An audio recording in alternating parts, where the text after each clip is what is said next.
Bismillahirrahmanirrahim. Practice now 2. If P and W are whole numbers such that P multiplied by Q is 31. P और Q whole numbers हैं और P और Q का product जो है वो 39 आ रहा है. P मल्टीप्लाई बाई Q हमारे पास 31 आ रहा है. अब P और Q दो नंबर्स का प्रोडक्ट 31 आ रहा है और यहाँ पे हमारे पास 31 इज़ प्राइम नंबर. 31 हमारे पास प्राइम नंबर है और प्राइम नंबर्स का हमें ये पता है कि prime number always has only two factors. Prime number has two factors. Prime numbers के हमेशा दो फैक्टर्स होते हैं, एक 1 और एक 31. इसका मतलब यह है कि प्राइम नंबर्स में सिर्फ 1 और 30 वो नंबर खुद उनको मल्टीप्लाई किया जाए तो प्राइम नंबर बनता है और बाकी किसी भी दो नंबर से 31 कभी भी नहीं बनेगा. इसका मतलब यह है कि ये जो P और Q हैं इसमें से एक आपके पास 1 है और एक 31 है, तभी इन दोनों को मल्टीप्लाई करके 31 बन रहा है क्योंकि 31 प्राइम नंबर है. इन दोनों के अलावा कोई भी दो नंबर ऐसे नहीं हो सकते जिनको मल्टीप्लाई करके 31 बने क्योंकि 31 प्राइम नंबर है और प्राइम नंबर के सिर्फ दो फैक्टर्स होते हैं और वो फैक्टर्स होता है 1 और वो number itself. So P will be 1 and Q will be 31. So that's why P multiplied by Q is equals to 31.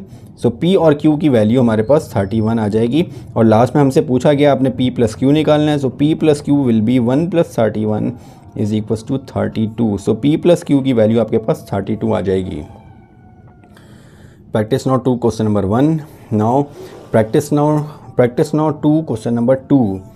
If n is a whole number such that n एक whole number है और n multiply by n plus 28 ये आपके पास एक prime number आ रहा है, is a prime number. Similarly यहाँ पे भी यही है. लास्ट क्वेश्चन में प्राइम नंबर हमें गिवन था 31, यहाँ पे हमें से बता दिया कि ये प्राइम नंबर आ रहा है. कौन सा आ रहा है ये हमें नहीं पता. अब वही बात कि प्राइम नंबर के सिर्फ दो फैक्टर होते हैं. यहाँ पे भी दो नंबर्स को मल्टीप्लाई किया गया, एक ये पूरा नंबर एक ये. दो नंबर्स को मल्टीप्लाई करके उनका रिजल्ट प्राइम नंबर आ रहा है. अब प्राइम नंबर के सिर्फ दो फैक्टर होते हैं, एक 1 और एक वो नंबर खुद इटसेल्फ.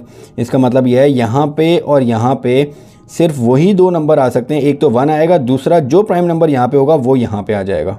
इसका मतलब यह है कि n की वैल्यू तो आपके पास 1 होगी लाजमी. n हमारे पास 1 होगा. क्यों? क्योंकि यहाँ पे दोनों का प्रोडक्ट प्राइम नंबर आ रहा है. सो n विल बी 1.